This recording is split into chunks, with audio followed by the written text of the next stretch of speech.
Alright, this is going to be a video about our notes on independent versus dependent events. So you're going to take this sheet, you're going to cut it up the middle,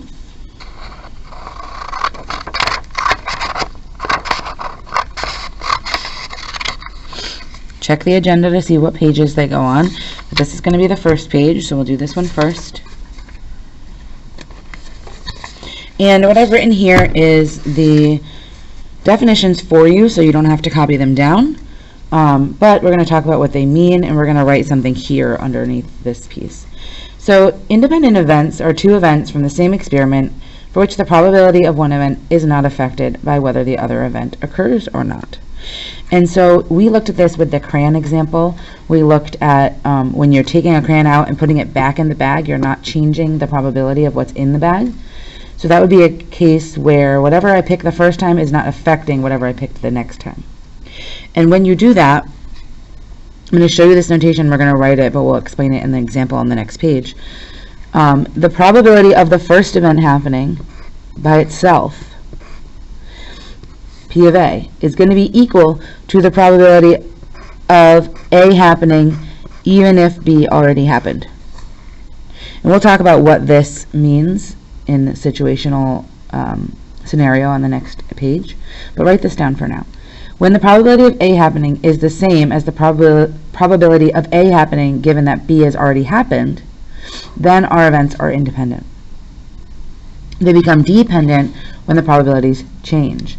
So in the same way we wrote that for dependent events, because there are two events from the same experiment which the probability of one event depends on the result of the other, these probabilities are not going to be the same. So the probability of A happening is not going to be the same, so not equal to, probability of A given that B happened.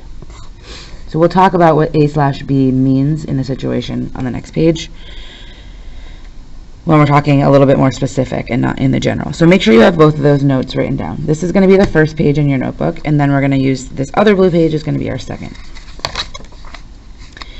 So why does that even matter? What am I looking at here? Alright, here's our example. A bag contains 3 green blocks and 2 blue blocks. You're going to take 2 blocks out of the bag. So first, we want to calculate, before we've done anything, what is the probability of getting a blue? What is the probability of getting a green? So of these 1, 2, 3, 4, 5 blocks, there are 2 blue ones. So this is 2 out of 5. And there are 1, 2, 3 green ones, so 3 out of 5 is the probability of getting a green one. So let's look at each of these experiments. Experiment 1, take a block out, write down the color, return the block to the bag. Then choose the second block.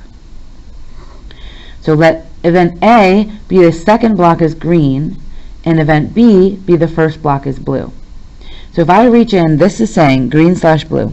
I reach in, I take a blue one out, I write down the color, I return it to the bag, and then I go in and I want to pick out a green one next. So what's the probability that I get a green one after a blue one has already been chosen? So I take the blue one out, I write down the color, I put it back in.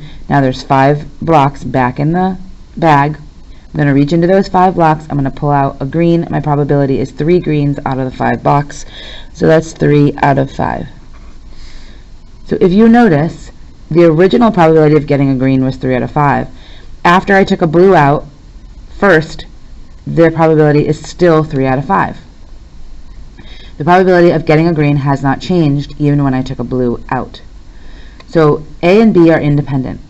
Since the first block is replaced, it doesn't matter what block you picked the first time when you pick a second block. The probability of getting a green on the second draw didn't change, since the probability of green is equal to, this should say what it says here. So I'm going to cross this out and write it. The probability of green/blue.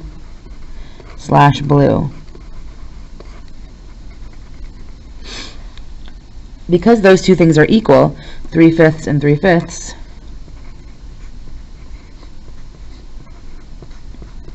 taking that blue block out first did not have an effect on getting a green block the second time. But let's look at experiment 2. Take the block out, hold on to it, and then take another block out. So again, event A will be the second block is green, and event B will be the first block is blue. So I'm going to take a blue block out, I'm going to hold on to it. And now I'm going to reach in for a green. So if I'm holding on to the blue block, there are now only 4 blocks in the bag because one of them is out. Of the 4 blocks, there are 3 greens. So the probability of getting a green one now that I've taken a blue out is 3 out of 4. So seeing how in this experiment, these are the same 2 events, A and B, but they are dependent. Because the probability of getting a green originally and the probability of getting green after taking a blue block out are different. So the probability of green was at 3/5.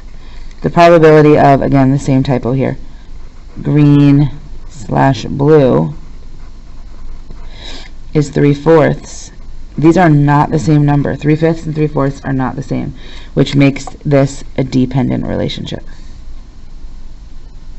So we can use those little equations that we wrote here on this page to determine if I have dependent events or if I have independent events. So glue these into your notebook. Check the agenda for what pages they go on, and then you're going to keep following the agenda to the next task.